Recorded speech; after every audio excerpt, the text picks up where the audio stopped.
Tanlashda adashmang. Ko'p yillik tajribaga ega Sof savdo internet magazini sizlarga tabiiy va sinovdan o'tgan mahsulotlarni tavsiya etadi. Bizda faqat erkaklar uchun emas, balki ayollar uchun ham mahsulotlar mavjud. Masalan, yuzdagi qora dog'lar, qorinni kattaligi va semizlik, sochlarni har xil taraganda to'kilishi, immunitet tushib ketishi, sepkil va ajinlarga qarshi, yoshartiruvchi kollagenlar, qomatni tortib turadigan bandajlar, kista, mioma va sistit. Bizda 100% tabiiy va sifatli mahsulotlarni topishingiz mumkin. Butun Rossiya va O'zbekiston bo'ylab yetkazib berish xizmati mavjud.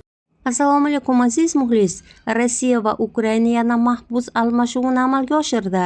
Rossiya va Ukraina yana asirga olingan harbiy xizmatchilarni almashdi.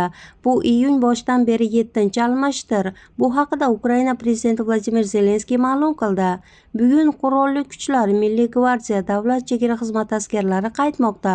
Ularning aksariyati 2022-yildan beri asirlikda edi.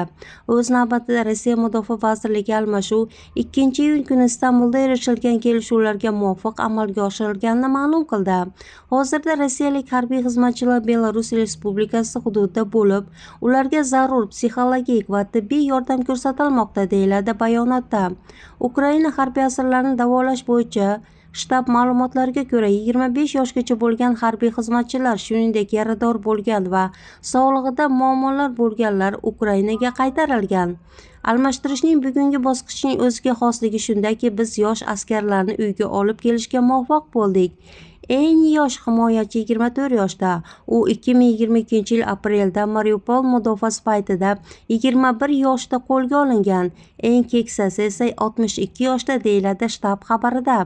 Asirlarning katta qismi Mariupol mudofaasi paytida qo'lga olingan. Bundan tashqari Chernobil AESni qo'riqlagan milliy gvardiyachilar qo'yib yuborilgan. Kiyev ham Moskva ham o'z mamlakatlariga qaytgan harbiylarning sonini aytmadi.